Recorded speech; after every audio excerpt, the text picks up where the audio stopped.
Dicen que el peor monstruo no vive en las películas, vive entre nosotros.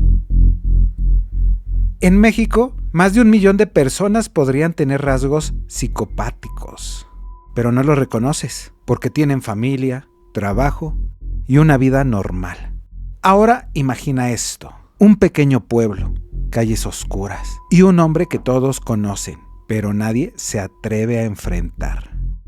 Un sujeto que reía mientras confesaba sus crímenes, que abusó, que mató y que incluso fue atrapado con restos humanos en las manos. Lo más perturbador es que hoy sigue libre.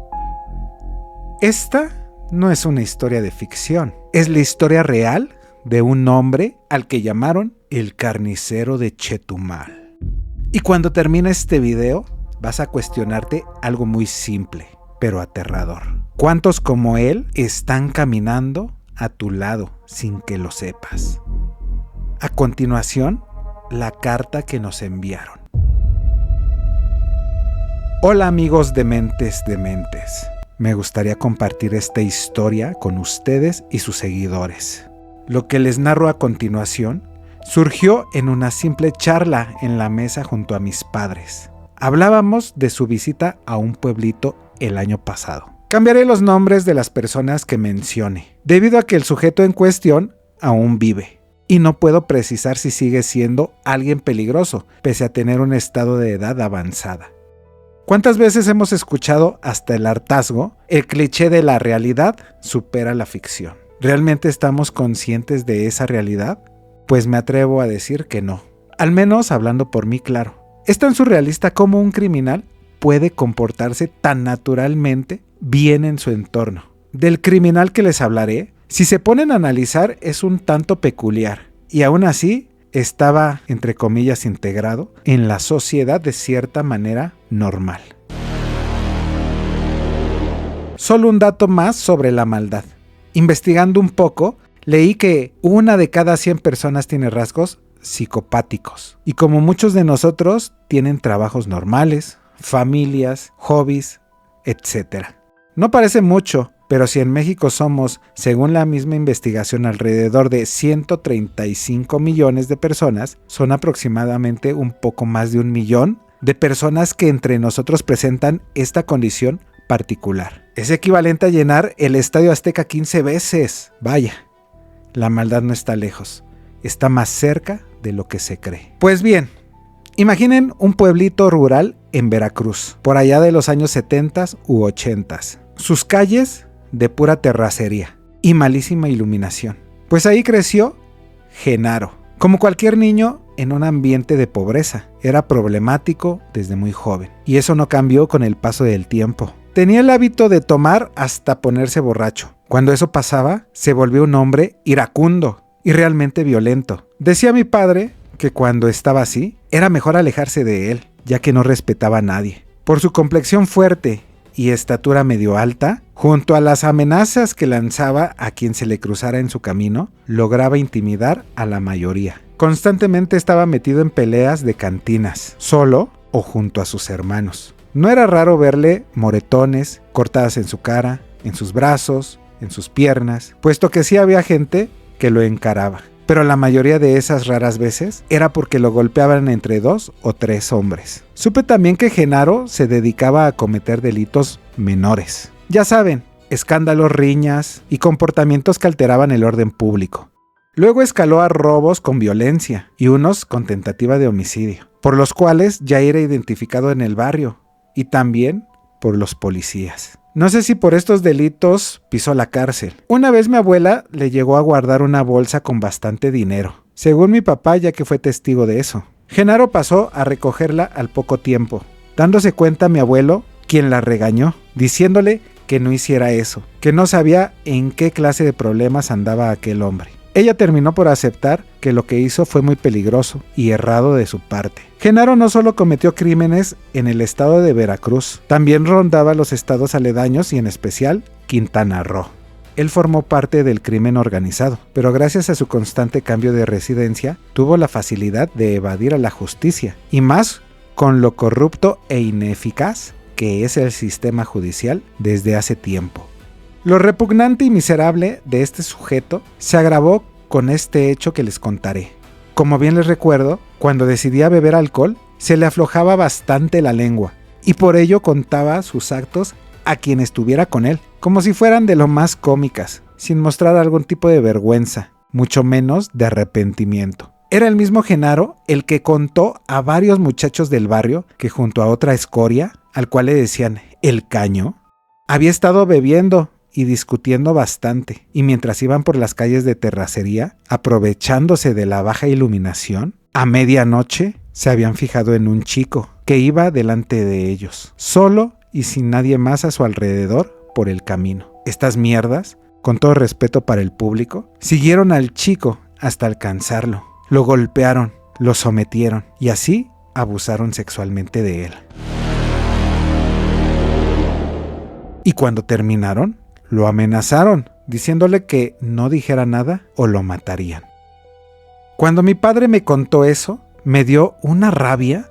Lo más frustrante es que el cinismo de Genaro era enorme. Y después de un día de haber cometido la violación, él y su amigo el Caño volvían a sus hábitos. Beber hasta estar ebrios, hasta reventar. Y Genaro nuevamente alardeaba de lo que hicieron, recordando entre risas el abuso que le hicieron al chico, la violencia y la humillación que le hicieron pasar a ese pobre muchacho. Abrieron la boca de lo que hicieron en la oscuridad de esa calle solitaria y llena de tierra suelta. Salieron del bar sin ellos percatarse de que su víctima, por ironía de la vida, iba detrás de ellos con un familiar, y al escuchar lo que iban diciendo y cómo se iban burlando, el joven pudo identificar a sus agresores, que no había tenido oportunidad de reconocerlos, ya que ese muchacho no vivía en el pueblo, sino que había ido de visita a pasar las vacaciones con algunos familiares. El chico fue a pedir ayuda y lograron ir detrás de ellos rápidamente y someterlos. Ya los iban a linchar, pero no fue el caso. Sí, la policía intervino y se los llevaron presos, ya que sí había una denuncia levantada, la cual me sorprendió, porque los hombres lamentablemente no suelen denunciar agresiones sexuales, pero afortunadamente el chico sí lo hizo. Aparte que la familia de este muchacho era de las de buen poder adquisitivo en ese entonces, así que el proceso quizá se llevó rápido. Y fueron condenados, pero eso no detuvo a estas escorias por mucho tiempo. Su sentencia fue de 20 años en prisión, pero solo cumplieron la mitad. Y no por buena conducta, precisamente. Así soltaron a dos lacras a la sociedad de ese entonces, pero en especial a Genaro, que parecía disfrutar de sentirse con cierto poder, por la sensación de impunidad de no cumplir la sentencia completa de ese crimen. Cuando salió de prisión, se decía que seguía con la misma vida, cometiendo los mismos crímenes, pero hubo una variante. Ahora hicieron desapariciones de otros miembros de bandas criminales. También delitos como el tráfico de drogas y robos. Creo que es muy claro a estas alturas que tenían un buen respaldo con el crimen organizado, pues él se podía dar el lujo de ir saltando de estado en estado y evitar a la justicia fácilmente. Así hasta que volvió a caer, pero esta vez por haber cometido algo más aberrante, el haber descuartizado a un hombre en Quintana Roo, siendo visto por los mismos policías que lo detuvieron intentando deshacerse de las pruebas del delito. Imagínense, llevaba consigo una bolsa de basura con partes del cuerpo, pero al parecer no tenía noción de que llevaba la camisa bañada de sangre y restos óseos. Fue visto y detenido gracias a ese descuido suyo. Descuido porque estaba en estado de ebriedad y quizá hasta drogado. Lo agarraron con las manos en la masa, como se dice coloquialmente. Confesó él mismo que quería tirar los restos en diferentes puntos de la colonia en donde vivía temporalmente con su hermana allá en Chetumal. Confesó sin mostrar temor o arrepentimiento alguno, solo la molestia de haber sido descubierto. Por ese delito le dieron entre 20 y 30 años de cárcel, pero salió en libertad mucho antes de la condena.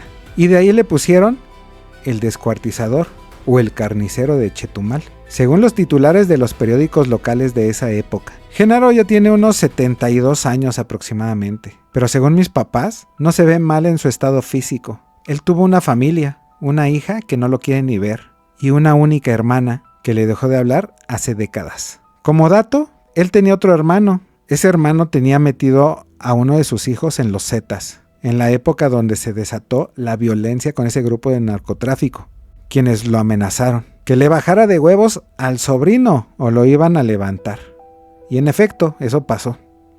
Se llevaron al hermano de Genaro y a su sobrino y los desaparecieron. Concluyo diciendo que Genaro sigue siendo ese hombre, entre comillas, normal, y ahora más debido a su edad, donde fácilmente puede parecer un viejito inofensivo, pero detrás de él hay sangre derramada y perversidad, en un corazón que no se arrepentirá de nada de su pasado. Y si te preguntas por el Caño, murió hace años, de una insuficiencia renal, allá por el 2020. Ellos andaban en el pueblo como si nada, y la gente a su alrededor prácticamente sabiendo esto, tratándolo como otro más del pueblo. Quizá no parezca tan impactante mi relato, y eso me genera cierto ruido en mi cabeza, porque creo que yo mismo he normalizado la violencia en nuestro país, sin darme cuenta hasta ahora que te escribo esto.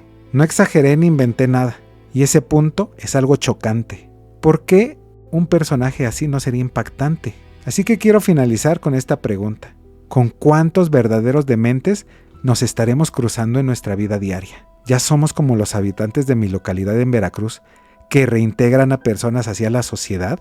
Con ver el panorama de México, la escalada de violencia y cómo el gobierno se niega a declarar la realidad del país, no estamos lejos, ¿no?, de seguir viendo a psicópatas entre nosotros. En fin, espero y les guste mi historia compartida y que les recuerde a quienes escuchan este episodio, recordarles que deben de cuidarse mucho y reflexionar. Gracias por el espacio, mentes de mentes, y hasta el próximo capítulo. Esto fue El Carnicero de Chetumal. Nos vemos en la siguiente historia. Recuerda mandar tu historia de alguna mente perturbada que conozcas. El correo aparece en pantalla. Deja tu like y suscríbete. Hasta la próxima, dementes. Mentes. Dementes. Historias que no debieron existir.